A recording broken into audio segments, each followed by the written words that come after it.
entrepreneurs face far more financial pressure than someone in a traditional job, and this significantly affects their mental well-being.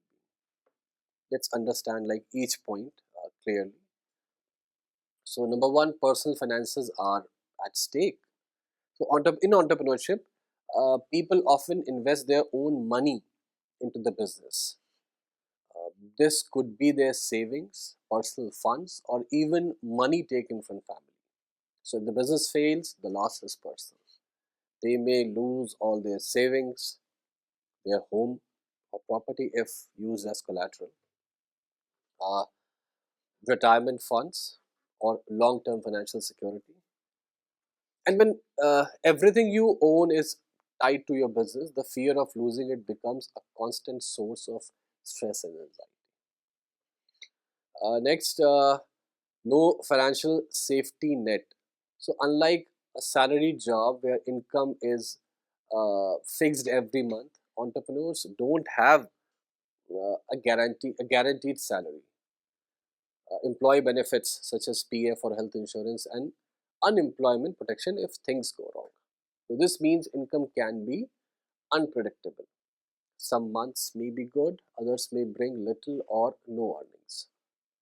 This uncertainty puts continuous mental pressure on entrepreneurs to keep things going, no matter how tired they are. And next is pressure to succeed. Okay, entrepreneurs are not just responsible for themselves; they often have to answer to investors, creditors, to banks, to employees, and also to family members, who depend on them. So this creates a huge emotional burden. So there is constant pressure to perform, grow the business, and meet expectations. The fear of letting others down can become overwhelming. So, for example, an entrepreneur who invested their life savings sorry, into a startup, experience extreme anxiety when sales are low, knowing they could lose everything.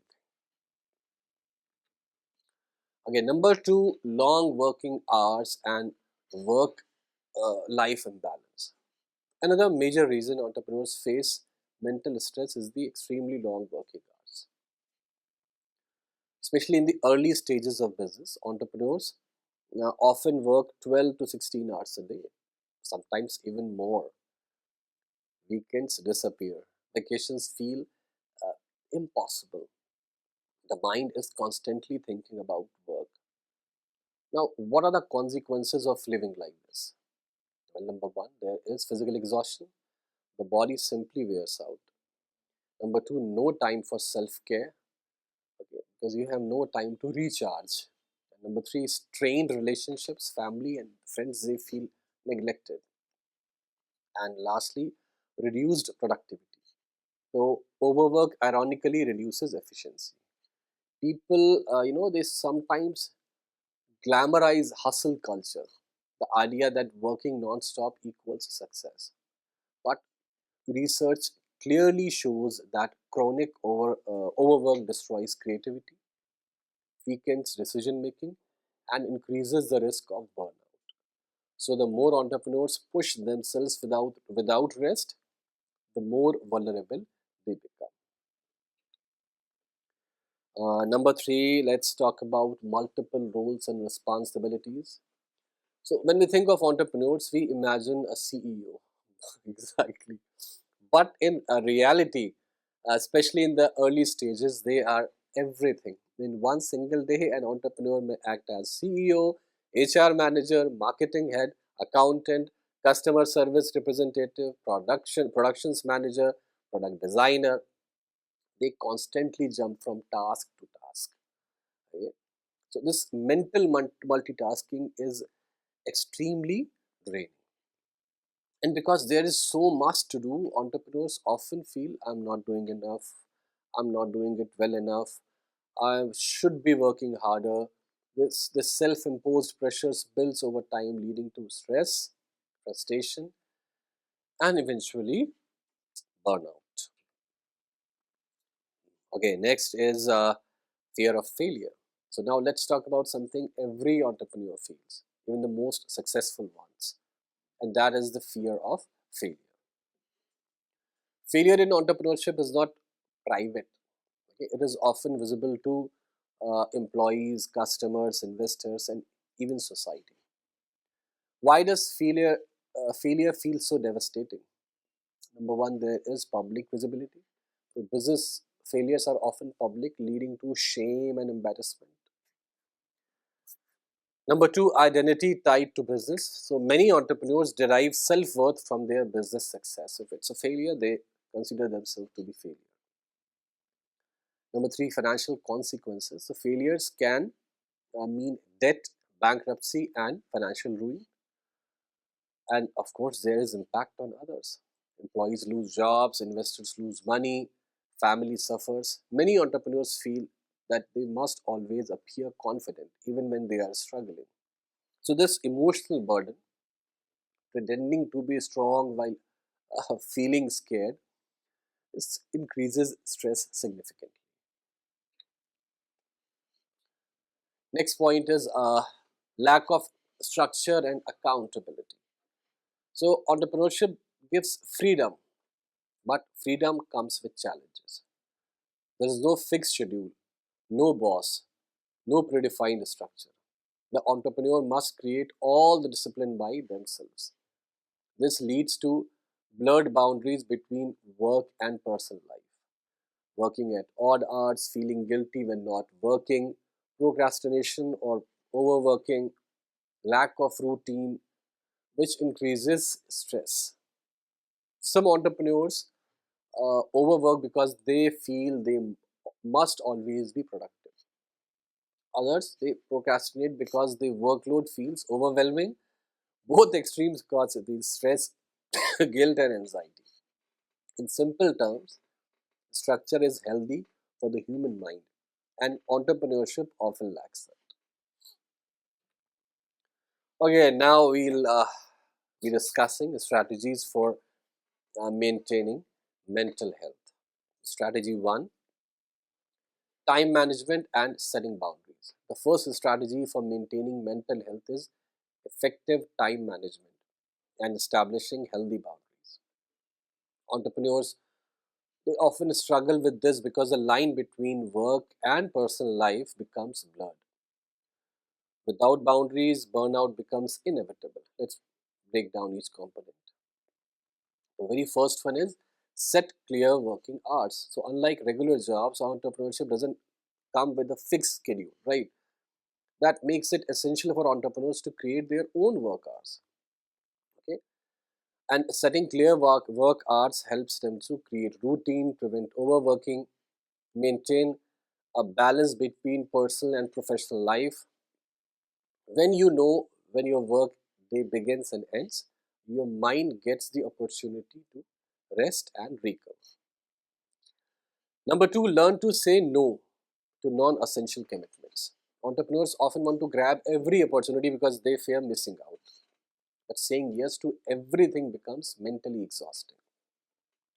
Learning to say no to tasks that are not essential, it helps to protect energy, maintain focus on priorities, and reduce unnecessary stress.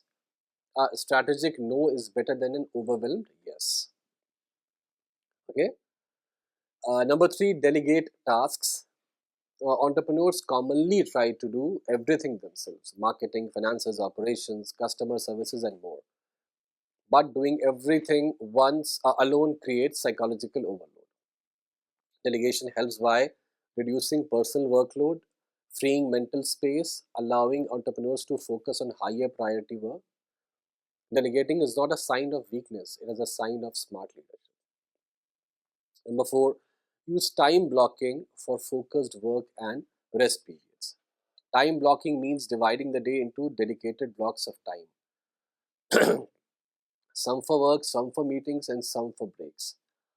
This method helps improve focus, reduce distractions, ensure rest is built into the schedule. Rest is not optional, okay?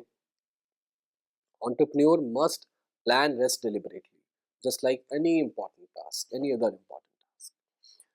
And lastly, schedule personal time as non-negotiable appointments. Many entrepreneurs skip personal activities because they seem less important than work. But personal time is essential for mental well-being.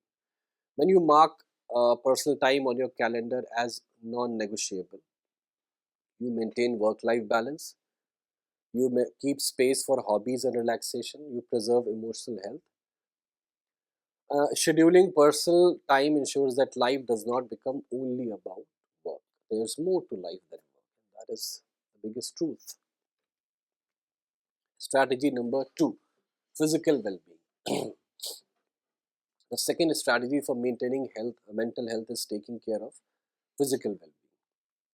The mind and body are deeply connected. When physical health is ignored, mental health suffers automatically. Let's discuss each component. Number one, regular exercises. Even 30 minutes of daily exercise can dramatically reduce stress, anxiety, and fatigue. Exercise releases endorphins, the body's natural mood enhancers. So, what are the benefits?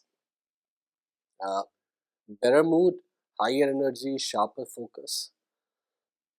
The exercise does not need to be intense.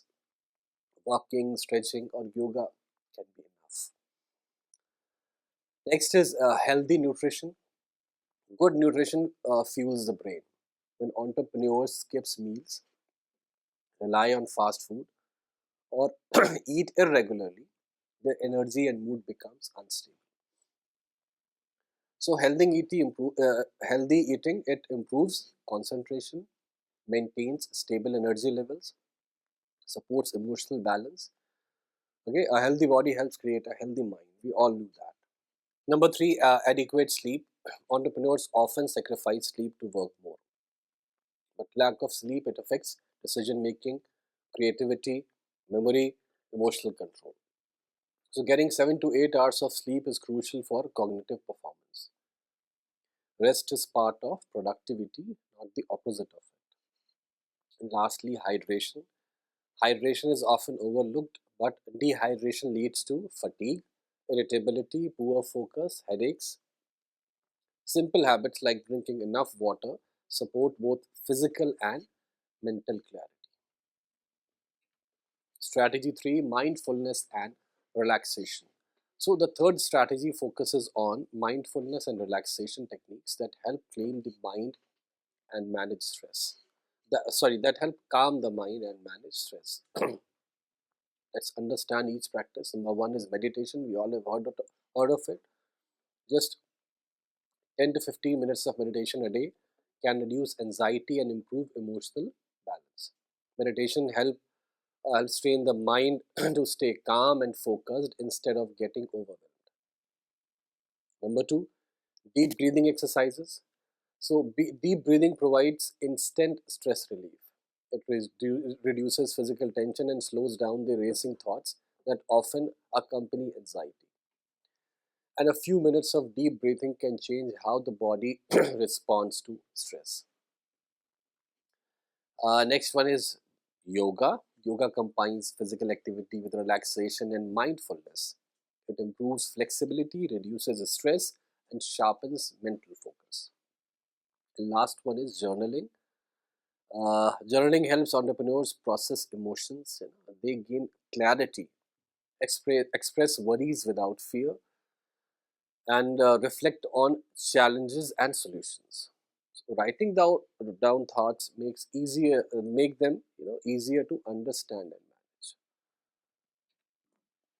Strategy number four: building support networks. The fourth strategy involves developing strong support networks. Entrepreneurship feels lonely when facing challenges alone, but connecting with the right people makes the journey healthier and more manageable. Let's look at each point. Number one, find a mentor or advisor. So a mentor, it provides guidance, experience, perspective, emotional support. So having someone who understands the entrepreneurial path reduces stress significantly. Or what else? You can join entrepreneur peer groups or mastermind communities. So peer groups, they allow entrepreneurs to connect with others who face similar challenges. These groups provide advice, encouragement, shared learning, a sense of belonging. Talking to people who understand your journey reduces isolation. Okay, number three, maintain friendship outside the business. Relationships outside the business would provide balance. They remind entrepreneurs that life is more than work and help them relax and recharge. Number four, shared challenges with trusted confidants. So, talking about struggles help release emotional pressure. Trusted friends, partners, or peers, they provide emotional support and honest feedback. Holding everything inside increases stress. Sharing reduces it. And number five, consider a co founder or accountability partner. A co founder or accountability partner helps share responsibilities, reduce pressure, provide emotional support, make difficult decisions together. Okay, and having someone to rely on creates stability and reduces loneliness. Strategy 5, seeking professional help. The fifth strategy is known when is knowing when to seek professional mental health support. Just as entrepreneurs consult expert for finances, law, or marketing, seeking mental health support is equally important. Let's understand when professional help is necessary. Okay. Uh, Professional help is needed when entrepreneurs experience number one, persistent feelings of sadness or hopelessness. Number two, difficulty functioning in daily tasks, work, or relationships. Number three, thoughts of self harm. Number four, significant decline in work performance or motivation. So these are warning signs that emotional stress has become too heavy to manage alone. Seeking professional support is a sign of strength, not weakness. Mental health professionals provide tools and strategies that help entrepreneurs recover and function at their best. So let's discuss the importance of prioritizing mental health. Now that we have discussed the strategies, let's understand why prioritizing mental health is essential for entrepreneurship. Mental health is not separate from business success. It directly influences how entrepreneurs think, create, and lead. Okay? Why it matters? Number one, there is improved decision making. Good mental health supports logical reasoning, clear thinking, balanced judgment, and stress and anxiety can uh, cloud decisions, leading to error. A healthy mind leads to better business choices. And number two, you'll have enhanced creativity. Okay, creativity thrives when the mind is relaxed and open, as we have discussed earlier also. So entrepreneurs, they need creativity to innovate, they need it to solve problems, to identify opportunities. Mental well-being creates the space for fresh ideas and innovation. And of course, increased resilience. Entrepreneurship involves setback. Okay, there are failed plans, financial pressures, market changes. Mental health gives entrepreneurs a resilience to bounce back. And resilience helps them recover quickly, stay motivated, keep moving forward despite challenges. And lastly, better relationships. A healthy mind improves relationships with your co founders, your employees, investors, your stakeholders, even your family. When entrepreneurs are emotionally balanced, communication becomes smoother and conflicts reduces. So healthy relationships strengthen the entire business ecosystem. And lastly, let us also discuss the role of community and social support. So finally, let us discuss the significance of community and social support in maintaining an entrepreneur's mental health. So, entrepreneurship may seem like a solitary journey, but it doesn't have to be. A strong support network can reduce stress, build confidence, and provide emotional strength. Okay, let's talk about number one, entrepreneurial communities. So, entrepreneurial communities, being it like both online and offline, it provides a sense of belonging. Okay. What are the benefits? Well, the benefits include sharing experiences, learning from others' journeys, finding advice and support, reducing feelings of isolation. Okay. So these communities help entrepreneurs realize that they are not alone in their struggles. No. The second thing is mentorship. A mentor who has experienced the challenges of entrepreneurs can offer guidance. Of course, you can get guidance from the person who has already walked that path. You get emotional reassurance that, okay, this happened with me. Look, I have come a long way since then. You get an emotional reassurance. Okay, okay, whatever is happening, I'll be able to handle. You also gain perspective from your mentors. Okay. Other than that, support during difficult times. So, mentorship creates a safe space to ask questions and learn from someone more experienced. And lastly, peer support groups. So, peer support groups bring entrepreneurs together to discuss mental health openly. What are the benefits? Sharing coping strategies and encouraging each other, reducing emotional burden, feeling understood.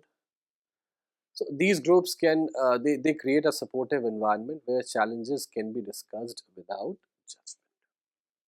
So let's have a quick case discussion. So Nick Hussey founded a clothing business. Brand name is Vulpine in 2010, focusing on cycling commuter clothing. He describes himself as ultra ambitious, seeing the business launch as a buzz and working extremely long hours, up early, working until collapse. So, despite early success, Hase he describes a turning point. He experienced a mental breakdown. He writes, "I had the idea. It took 2 years. We launched, and it exploded. I worked hard, really, really hard. Often up before dawn. I'd work until I dropped." He recognized the stress, the addiction to work buzz, and the lack of balance. Eventually, the toll on his mental health manifested. Okay. So, in this case, what are the key issues? Well, there was overwork and burnout. There were long hours. There was constant pressure to grow. Next issue was that his identity was tied to business success. The business was not just about a job, but a fundamental part of self worth. Okay, what is the next issue? Failure to attend to self care. Yeah, we can say rest. He describes the work rate as a badge of honor. Another one is stigma and oblique isolation. Right, entrepreneurs often feel that they must be resilient and not show vulnerability. That is the case with this guy also. Okay, after the breakdown, Hussey rebuilt more consciously, recognizing the need for mental well-being alongside business success. Okay, so what are the learning points here? That entrepreneurial success does not immunize against mental health risk. In fact, it can amplify it.